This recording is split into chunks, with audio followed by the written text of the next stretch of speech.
Green Bay Packers getting set to open up against San Francisco this weekend. It's Clay Matthews back with us on the Subway Fresh Take Hotline. How are you, Clay? I'm doing well. How about you guys? Good. Very well. It's a pleasure to talk to you as always. I really want to open by talking about the game of football and where it is right now. Your team opens this weekend against Colin Kaepernick, and then the following week you will play against Robert Griffin III. So you got a healthy dose of the sort of newfangled quarterback in the National Football League immediately. Let's start with preparation. How much of your offseason and your defensive coaching staff's offseason was based on trying to understand the intricacies of this new kind of offense and on different ways to stop it?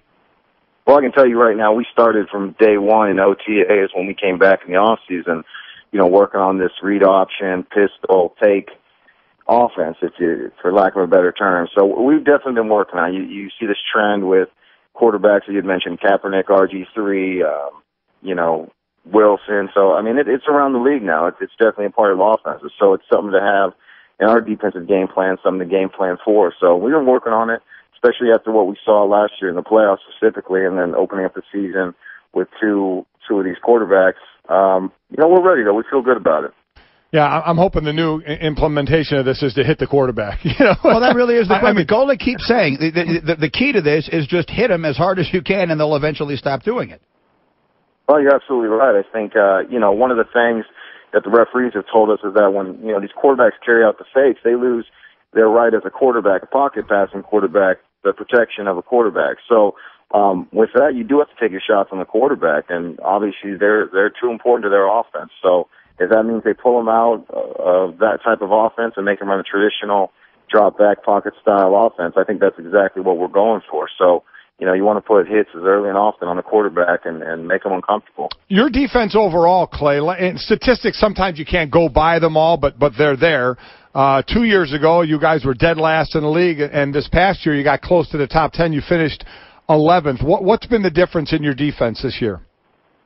Well, I think a lot of it starts up front. When we did a great job getting after the quarterback, I know a few years ago our sack numbers were down, and this last year I think we finished I want to say top 5, but we were definitely up there. So we got a great D line. Our guys on the back end are definitely maturing. This is our 5th year with our defensive coordinator. So everybody who's in this thing has bought into Dom Capers' scheme and what he brings, and it showed in our first 2 years in 2009 and 10, and we were a top 5 defense. Obviously, won a Super Bowl with a great defense. So, I think the difference is just that we're all maturing and advancing, and I think we'll definitely repeat it as far as last year's performance and improve upon some as well.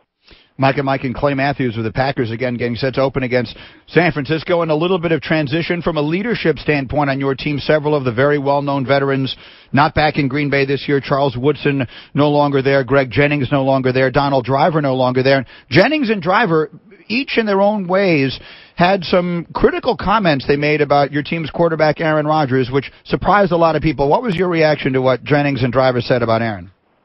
I really didn't have a reaction as far as, what they had to say. I always feel like when, a team and a player can't end on, agreeable terms, then there might be a few choice words said. But, I can tell you this, that Aaron's a fantastic leader, quarterback, and he's going to take us where we want to go, and that's the most important thing. So, the only opinions that really matter are the ones in the locker room, and I can assure you that, we all buy into Aaron and what he brings, and know that he's a fantastic leader.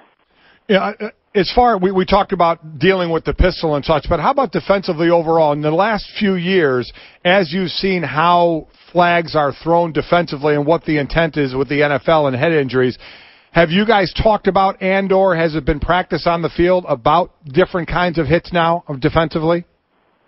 Yeah, it's something that I believe the league has mandated as far as teaching us how to tackle. It almost seems rudimentary, but as far as where we can put our helmet, wrapping our arms, and bringing a person down, but ultimately it just seems like, you're going to get flagged just because of the physical nature of the game. So, I try and do my best to hit, obviously not in the head and the legs of the quarterback and drive them down and then kind of baptize them on the ground. It's difficult, but ultimately it's part of the deal. You have to understand that as a physical defender, you're going to get flagged for, hitting quarterbacks, hitting players, and ultimately playing the game.